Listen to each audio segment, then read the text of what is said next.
রাষ্ট্রপতির ভাষণ বিরোধী দল বর্জন করেছে। কিন্তু তারা তো ইতিমধ্যে বলেছে তারা রাষ্ট্রপতির ভাষণের উপর যে আলোচনা হবে 50 ঘন্টা সেটি বর্জন করবেন না, বরং সেটা তারা আলোচনায় অংশ নেওয়ার কথাই বলেছেন। তাহলে সংসদ কার্যকরী থাকছে আমরা ধরে নিতে পারি এই আগামী 1 মাস 29 তারিখ থেকে 29শে এপ্রিল পর্যন্ত। আর এর মধ্যে 7-8 দিন যে জামাত ইসলামী প্রথমে যে একটা সংবাদ সম্মেলন করে ঘোষণা দিলেন যে আমরা কাল থেকেই রাস্তায় নামবো যদি সংবিধান সংস্কার পরিষদ গঠিত না হয়, এটি আমার মনে হয় বলার জন্যই বলা। এটি যদি তারা মানে মিন করেন, এটি যদি তারা মানে অনড় থাকেন এ ব্যাপারে, তাহলে তার সংসদে তাদের যাওয়ার সুযোগ থাকে না। কারণ তারা বলছেন যে সংসদে তারা বিরোধী দল বিশেষ করে এনসিপি এবং জামাত ইসলামী তাদের সদস্যরা 2টি শপথ নিয়েছেন। এখন 2টি শপথে বিএনপি সদস্যরা নিয়েছেন 1টি শপথ। এখন যেটি বিএনপির দাবি অনুযায়ী এটি এখন যেটি চলমান আছে সেটি হচ্ছে জাতীয় সংসদের কার্যক্রম। আরেকটি বিষয় হচ্ছে যে জাতীয় পরিষদ সংবিধান সংস্কার পরিষদ গঠনের ক্ষেত্রে গঠন করে অধিবেশন আহ্বানের দাবি জানিয়েছে বিরোধী দল। আহ্বানটা কে করবে?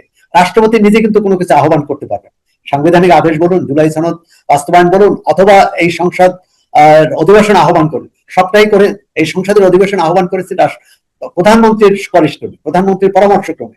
এখন প্রধানমন্ত্রী তো সংবিধান সংস্কার পরিষদের অধিবেশন আহ্বানের পরামর্শ দেননি, সুতরাং রাষ্ট্রপতি এখতিয়ার নেই, মানে তিনি সেটা করতে পারবেন না। বিরোধী দল যদিও রাষ্ট্রপতির কাছেই দাবি জানিয়েছেন অথবা তাকে অনুরোধ জানিয়েছেন। এখন এখানে দুটো, এক হচ্ছে যে বিরোধী দল যে রাষ্ট্রপতিকে মানছেন না, যে রাষ্ট্রপতির ভাষণ শোনেননি সংসদে, সেই রাষ্ট্রপতির কাছেই আবার অধিবেশন ডাকার আহ্বান জানিয়েছে। এক ধরনের বিরোধী দলের মধ্যে স্ববিরোধিতা লক্ষ্য করা যাচ্ছে। এখন বিষয় হচ্ছে যে এই বিষয়টা হাস্যকর নাকি এর মধ্যে জটিলতা রয়েছে, নাকি এর মধ্যে রাজনীতি রয়েছে, এটা তো আমরা সবাই বুঝতে পারছি, তাই না? যে রাষ্ট্রপতি তারা মানতে চাইছে না, সেই রাষ্ট্রপতির জারি করা অধ্যাদেশে হচ্ছে জাতীয় জুলাই সনদ, সেটি তারা মানছে, সেটি তারা বাস্তবায়ন করতে চায়। হ্যাঁ, সেটা তারা বাস্তবায়ন করতে চায়। আবার রাষ্ট্রপতির বক্তব্য শুনবে না, আবার রাষ্ট্রপতির অপসারণ চায়, রাষ্ট্রপতিকে প্ল্যাকার্ড দেখায়। আমরা এটি আসলে কি সহজভাবে কিভাবে দেখতে পারি? এর মধ্যে রাজনীতিটাই বেশি কিনা এই সমস্যা? রাজনীতি থাকবে, কারণ অপরাজনীতি এখন আমরা কেউ অপ বলবে, কেউ এটা সুরাজনীতি বলবে। এখন এটা হচ্ছে দেখার বিষয়। কথা হচ্ছে তারা মনে করে যে যে জাতীয় সংসদের মধ্য দিয়ে এই রাষ্ট্রপতি নির্বাচিত হয়েছে সেটি ছিল তাদের ভাষায় ফ্যাসিস্ট সরকার এবং স্বৈরাচারী সরকার, বিনা ভোটের সংসদ, সেখান থেকে রাষ্ট্রপতি নির্বাচিত হয়েছেন। তাহলে তারা কিন্তু তাকে বৈধ মনে করেন না। কিন্তু আবার সংবিধান মেনে যেহেতু শপথ নিয়েছেন, সুতরাং তার আদেশ মেনেই কিন্তু আবার এই কার্যক্রম সংসদীয় কার্যক্রমগুলো চলছে। সুতরাং এটি আপনি মানে এটা বলার সুযোগ নাই যে তারা এটা না জেনে শুনে করেছে। তারা জেনে শুনেই করেছেন। তারা এখানে এর মধ্যে তাদের যে রাজনীতি, অর্থাৎ বিএনপি যে এই রাষ্ট্রপতিকে রাখতে চাইছে, এটি হয়তো জনগণের সামনে প্রকাশ করাও তাদের একটা উদ্দেশ্য হতে পারে। কারণ বিএনপি এ ব্যাপারে কিছু বলেনি। তারা দলের মহাসচিব মির্জা ফখরুল ইসলাম আলমগীর বলেছিলেন যে এটি তাড়াহুড়োর কিছু নেই। এমনকি তিনি এটিও বলেছেন যে 2028 সাল পর্যন্ত তার মেয়াদ আছে। আমার মনে হয় না যে বিএনপি 2028 সাল পর্যন্ত অপেক্ষা করবে, বা জাতীয় সংসদ বিরোধী দল তো সেটা নিয়ে তাহলে এই পুরো 2028 পর্যন্ত হয়তো এটিই একমাত্র ইস্যু হবে বিতর্কের। কিন্তু সেটি হওয়া উচিত কিনা সেটাও সরকারি দল ভেবে দেখবে। প্রশ্ন হচ্ছে যে যেকোনো অতীতে অনেক রাষ্ট্রপতি অসম্মানের সঙ্গে বিদায় নিতে বাধ্য হয়েছেন, বিদায় করে দেওয়া হয়েছে তাদের। আমরা চাই যিনি রাষ্ট্রপতি হন, এই পদে আছেন, তাকে তিনি যদি স্বেচ্ছায় পদত্যাগ করেন বা তার বিরুদ্ধে অভিশংসন আনা হয়, সবটা সম্মানজনক ভাবে হওয়া উচিত। অভিশংসনটা হয়তো সম্মানজনক না, তিনি তাহলে বিএনপি সংসদের মনোভাব দেখে তিনি নিজে পদত্যাগ করবেন, যেমন পদত্যাগ করেছিলেন বিচারপতি না ডাক্তার বদরুদ্দোজা চৌধুরী 2002 সালে। আর সেটি তারই দল ছিল, বিএনপি তাকে রাষ্ট্রপতি নির্বাচিত করেছিল। পরবর্তীকালে বিএনপির সাথে তার মতবিরোধ হয় এবং তিনি পদত্যাগ করতে বাধ্য হন। এর আগে কোন রাষ্ট্রপতি কিন্তু এভাবে পদত্যাগ করে গেছেন তা নয়। অন্তত 91 সালের পর থেকে আমরা দেখেছি যে আব্দুর রহমান বিশ্বাস কিন্তু 5 বছর মেয়াদ পূরণ করেছেন, ইয়াজউদ্দিন আহমদ 5 বছর মেয়াদ পূরণ করেছেন, শাহাবুদ্দিন আহমদ 5 বছর মেয়াদ পূরণ করেছেন। যদিও আওয়ামী লীগের সাথে শেষ দিকে নির্বাচন নিয়ে বেশ বিরোধ তৈরি হয়েছিল। আমরা যার রাষ্ট্রপতিকে দলীয় জায়গায় না দেখাটাই উচিত সবারই। রাষ্ট্রপতি কোনো না কোনো দলের প্রার্থী হতে পারেন, কোনো দলের মনোনীত হতে পারেন, কিন্তু তিনি মনোনীত হওয়ার পর, তিনি রাষ্ট্রপতি হওয়ার পর আর দলের দলের থাকেন না। কিন্তু আমাদের এখন যিনি রাষ্ট্রপতি আছেন তিনি কিন্তু 2023 সালে তিনি নির্বাচিত হন। 2023 সালের পর একটি আওয়ামী লীগ ক্ষমতায় থাকা পর্যন্ত তিনি কিন্তু এটা কখনো দেখাতে পারেননি যে তিনি দলের বাইরে, দলের ঊর্ধ্বে উঠলে অন্তত একটা বিবেক তাড়িত ভাবেই যে এই রাজনৈতিক সমস্যার সমাধান হওয়া উচিত, যেটি কিন্তু মোহাম্মদ আব্দুল হামিদ একাধিকবার উদ্যোগ নিয়েছেন, বিরোধী দলের সাথে বসেছেন, বিচারপতি শাহাবুদ্দিন আমন্ত করেছেনই। কিন্তু এখন যে মোহাম্মদ শাহাবুদ্দিন যিনি রাষ্ট্রপতি পদে আছেন, তিনি এ ধরনের কোনো উদ্যোগ নেননি।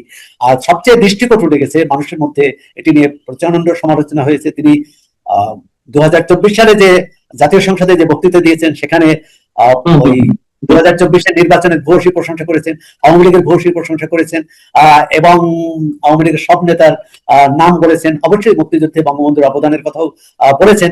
কিন্তু এবারে কিন্তু তিনি পুরো উল্টো কথা বললেন। এবারে ওই নির্বাচনকে স্বীকার করেননি।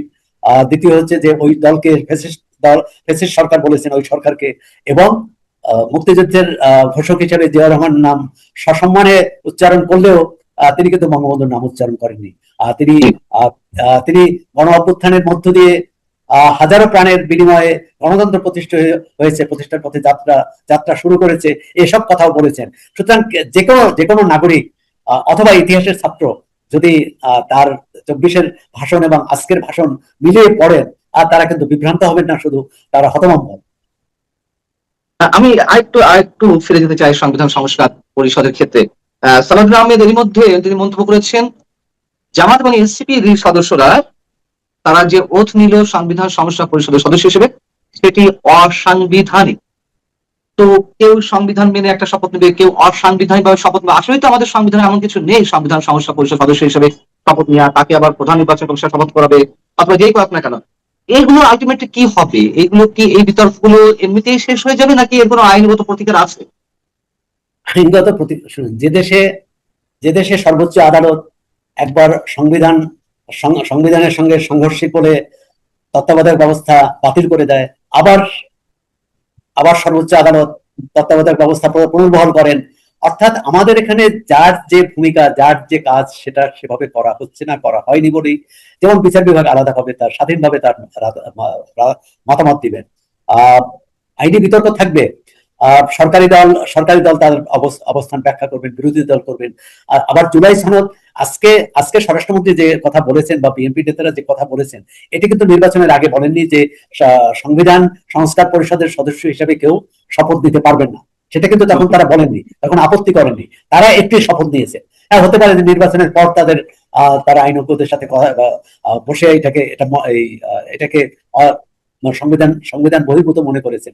কিন্তু যে সাংবিধানিক আদেশ বলে জুলাই সনদ অন্তর্ভুক্ত, যে জুলাই সনদ আপনাদের জারি হয়েছে, সেই আদেশে কিন্তু দেখা আছে যে তারা দুটি শপথ দিবেন। তখন কেন বিএনপি তাহলে প্রতিবাদ করলো না, এই প্রশ্ন তো উঠবে। যে বিএনপি কৌশল অবলম্বন করেছে, তারা যদি জামায়াত কৌশলটা কখনো কোনো কুট কৌশল কিনা, এখন বিরোধী দল তো বলবে যে বিএনপি তাদের সঙ্গে ধাপ্পা দিয়েছে, তাদের ধাপ্পা দিয়েছে, যে তারা একবার বলেছেন যে আমরা জুলাই সনদ পুরোপুরি করব, সাংবিধানিক আদেশের বিরুদ্ধে তো তারা তখন জোরালো বক্তব্য দেয়নি, মৃদু প্রতিবাদ করেছে। এটা ঠিক যে সাংবিধানিক আদেশ না, আমরা জুলাই সনদ বাস্তবায়ন করব আপত্তি সহ।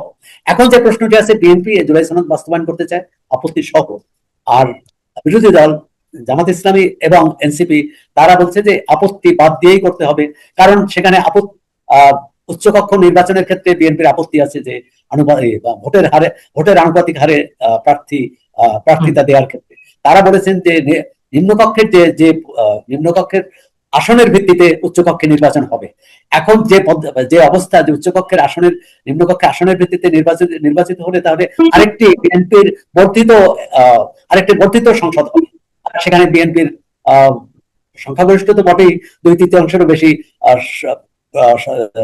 বেশি সদস্য যাবে, 100 আসনের ওই উচ্চকক্ষ হওয়ার কথা, এবং সেখানে বিরোধী দল তাদের ভোটের অনুপাতে পাবে। কিন্তু তাহলে উচ্চকক্ষের প্রয়োজনটা কি, এটাও আসবে। উচ্চকক্ষ গঠনের ক্ষেত্রে বলা হয়েছিল যে রাজনীতির বাইরেও দেশে অনেক গুণী জ্ঞানী মানুষ আছেন, অনেক চিন্তার মানুষ আছেন, তাদেরকে এই রাজনীতির ধারায় নিয়ে এসে রাষ্ট্র পরিচালনার ক্ষেত্রে তাদের ভূমিকা রাখার সুযোগ দেওয়া। আমি মনে করি যে এক্ষেত্রে জামাত ইসলামী এবং এনসিপির দাবি অনেক যৌক্তিক, বা বাম দলগুলো বামদের কোনো প্রতিনিধি নাই সংসদে, কিন্তু তারাও কিন্তু এই আনুপাতিক হারে ভোটের দাবি করে আসছে। আমি একটা ভিন্ন প্রসঙ্গে আলোচনার আহ, মানে প্রশ্ন উত্তর নিয়ে আমি আলোচনাটা ইতি টানবো। সেটা হচ্ছে যে ধারণা করা হচ্ছিল যে বিএনপি এবং আওয়ামী লীগের মধ্যে আন্ডার টেবিল একটা ডিল হয়েছে। আওয়ামী লীগের যারা ভোটার তারা বিএনপিকে ভোট দিয়েছে এবং বিএনপির ক্ষমতায় এলে আওয়ামী লীগের উপর থেকে যে নিষেধাজ্ঞা সেটা তুলে নেওয়া হবে, এরকম একটা ধারণা এর মধ্যে অনেকের মাঝে এস্টাবলিশড হয়েছে। কিন্তু আমরা বিএনপির আবার নানান ধরনের কথাবার্তায় মনে হচ্ছে না আওয়ামী লীগকে সহজে ছাড় দিবে না। আসলে আমরা ক্লিয়ার নই, আপনার কাছে কি মনে হয় কোন ধারণাটি সত্য, যে বিএনপি সহজে ছাড় দিবে না নাকি নিষেধাজ্ঞাটি সহসায় তুলে নিবে? আচ্ছা, এখন কথা হচ্ছে যে আমাদের কাছে তো এমন কোন তথ্য প্রমাণ নেই যে বিএনপি আওয়ামী লীগের সাথে, বিএনপি আওয়ামী লীগের মধ্যে এরকম একটা সমঝোতা হয়েছে বা আমি ধারণা কথা বলছি। আলোচনা হয়েছে না, কোথায় হয়েছে, ধারণাটা সঠিক কি সঠিক নয়, এটি একটি প্রশ্ন। আর যে বিষয়টি হচ্ছে যে অনেকেই বলেন আওয়ামী লীগের যারা দলের দেশের ভিতরে যে নেতা কর্মী বা সাধারণ সমর্থক আছেন, তারা তো একটা সিদ্ধান্ত নিয়েছেন ভোট দেওয়ার ক্ষেত্রে বা ভোট না দেওয়ার ক্ষেত্রে। একটা অংশ ভোট দেননি, কিন্তু যারা ভোট দিয়েছেন কাকে ভোট দিয়েছেন, আর সেক্ষেত্রে তার যদি প্রধান দুই প্রতিদ্বন্দ্বী হয় যে বিএনপি ও জামাত ইসলামী, সেক্ষেত্রে তাদের বিএনপিকেই বেছে নেওয়ার কথা, কারণ তারা বিএনপিকে বুঝেন, বিএনপিও তাদের বোঝে। জামাত ইসলামী রাজনীতি সম্পূর্ণ ভিন্ন, এবং মানে আওয়ামী লীগের 17 বছরে বিএনপির পরেই যদি যে দলটি সবচেয়ে নিগ্রহের বা হয়রানির শিকার হয়েছে সে জামাত ইসলামী, এবং তারা এক পর্যায়ে জামাত ইসলামীকে নির্বাহী আদেশে নিষিদ্ধও করেছে। সেক্ষেত্রে জামাত ইসলামের প্রতি তাদের ভয়টা বেশি থাকার কথা বিএনপির চেয়ে। আবার এর অনেকগুলো ভোটের ক্ষেত্রে অনেকগুলো স্থানীয় বিবেচনাও কাজ করেছে, স্থানীয় প্রভাব প্রতিপত্তি, আত্মীয় স্বজন, এলাকা, অনেক অনেক কিছু। সেক্ষেত্রে এটা ঠিক যে আমরা সংবাদ মাধ্যমে বা বিভিন্ন বিভিন্ন সূত্রে যেসব খবর পাই, বিএনপির এই বিপুল জয়ের পিছনে আওয়ামী লীগের কর্মী সমর্থকদের বিরাট ভূমিকা আছে, এবং সেই ভূমিকার কথা ব্যক্তিগত আলাপে কিন্তু বিএনপি নেতারা অস্বীকারও করেন না। তারাও এটা মনে করেন যে আওয়ামী লীগের সমর্থন না, আওয়ামী লীগের সমর্থকদের ভোট পাওয়ার কারণে তাদের এই বিজয় সম্ভব হয়েছে। বা এক ক্ষেত্রে হতে পারে যে আওয়ামী লীগও চেয়েছে জামাত ঠেকাও। সাধারণ মানুষের মধ্যেও হয়তো এই ধারণা ছিল যে তারা বিএনপি কেও চিনে, আওয়ামী লীগকে চিনে, কিন্তু জামাত ইসলামী কি ধরনের শাসন দিবে, কি ধরনের পদ্ধতি। এতদিন তারা বলেছে ধর্মভিত্তিক রাজনীতির কথা, ধর্মভিত্তিক শাসনের কথা, এখন বলছে সৎ লোকের শাসন না ইনসাফের শাসন। এই দুটার মধ্যে বৈরিতা কোথায়, দুটার মধ্যে ভাগ কোথায়? তাহলে ধর্মভিত্তিক শাসনই না চায়, তাহলে ধর্মভিত্তিক দল কেন? তাহলে তারাও বিএনপি আওয়ামী লীগের মতো অন্য একটি সেকুলার দল হতে পারে। এই নির্বাচনে জামাত যে এত সমর্থন পেয়েছে তার পিছনে কিন্তু ধর্ম খুব কাজ করেনি, কাজ করেছে তারা যে সৎলোকের শাসন বলেছে, ইনসাফের কথা বলেছে, এবং তারা দখলবাজি চাঁদাবাজির বিরুদ্ধে বলেছে। এভাবে আরেকটি বললেন যে আপনি কোন রকম সমঝোতা হয়েছে কিনা। সমঝোতা নয়, যে কথাটি আওয়ামী লীগের কর্মী সমর্থক নেতারা বলেন দেশের ভিতরে বাইরে, সেটা হচ্ছে বিএনপি যখন আওয়ামী লীগকে নিষিদ্ধ করার উদ্যোগ নিয়েছিল সরকার, বিএনপি প্রথমে এই উদ্যোগের বিরোধিতা করেছিল। তারা বলেছিলেন যে জনগণের রায়ের মধ্যে দিয়ে আওয়ামী লীগকে মোকাবেলা করা হবে, অর্থাৎ তাকে নির্বাচনী বা রাজনৈতিক প্রক্রিয়া থেকে বাইরে রেখে না।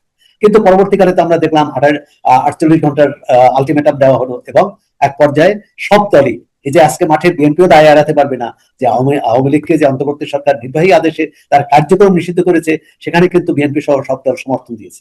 এখন এটা বলতে পারে যে তারা অন্যদের চাপে সমর্থন দিয়েছে। তাদের মৌলিক অবস্থান, নির্বাচনের পরও কোন নেতা বলেছেন তাদের মৌলিক অবস্থান হচ্ছে যে কোনো দলকে নির্বাহী আদেশে নিষিদ্ধ করার পক্ষে নন তারা। এক্ষেত্রে আওয়ামী লীগ মনে করতে পারে যে বিএনপি হয়তো তাদেরকে একটা স্পেস দিবে। আর আমরা যদি সত্যি গণতন্ত্র চাই তাহলে তো সব দলের নাগরিক হিসাবে, একজন নাগরিক হিসাবে যেমন সবার রাজনৈতিক অধিকার আছে, ভোট দেওয়ার অধিকার যেমন আছে, প্রার্থী হওয়ার অধিকার আছে। আবার আমি যদি আওয়ামী লীগের কোনো নেতাকর্মী যদি অপরাধ করে থাকে তার বিরুদ্ধে আইনি ব্যবস্থা নেওয়া হবে, সেটাও কেউ অস্বীকার করেছে না। কিন্তু দল হিসাবে আইনগতভাবে বা আদালতের মাধ্যমে যেহেতু এই দলটি নিষিদ্ধ হয়নি, সুতরাং এই দলটির কার্যক্রম নিষিদ্ধ করার যৌক্তিকতা কতটা, এই প্রশ্ন উঠবে। কেননা নির্বাহী আদেশে এবং যে আইনে এটি করা হয়েছে সেই আইনকে কিন্তু জামাত ইসলামী, এনসিপি, বিএনপি সবাই নিবর্তনমূলক আইন হিসাবে এটা চিহ্নিত করে। একটা নিবর্তনমূলক আইন, যে আইনটা আওয়ামী লীগ করেছে সেই আইনের ভিত্তিতে একটি আইনকে কেন তারা একটি নিবর্তনমূলক আইনকে তারা বৈধতা দেবে কেন, সেই প্রশ্ন তো উঠবে। তোমরা বলতে চাইছেন যে যদি গণতন্ত্র আমরা চাই তাহলে সব দলের রাজনীতিকে নিশ্চিত করতে হবে। হ্যাঁ, এটা জামাত ইসলামী সহ। এখন কথা বলতে পারেন যে জামাতকে যখন নিষিদ্ধ করা হয়েছে তখন বিরোধিতা করা হয়েছিল কিনা, একেবারে যে করা হয়নি তা না। আবার আওয়ামী লীগ এবং জামাত ইসলামের প্রেক্ষাপটও এক নয়। একটা দল হচ্ছে ৭১-এর মুক্তিযুদ্ধের বিরোধিতা করেছে, আরেকটা দল হচ্ছে জনগণের উপর স্বৈর শাসন চাপিয়ে দিয়েছে, 3টি বিতর্কিত নির্বাচন করেছে বা ভুয়া নির্বাচন করেছে। সেটি এখন দুইটার শাস্তি কি একই হবে? আর শাস্তি দেওয়ার মালিককে আদালত, কিন্তু আদালতের বাইরেই তো এই শাস্তিটা দেওয়া হয়েছে। সুতরাং আমরা মনে করি যে অন্তর্বর্তী সরকার যত সিদ্ধান্ত নিয়েছে সবই সঠিক তা নয়।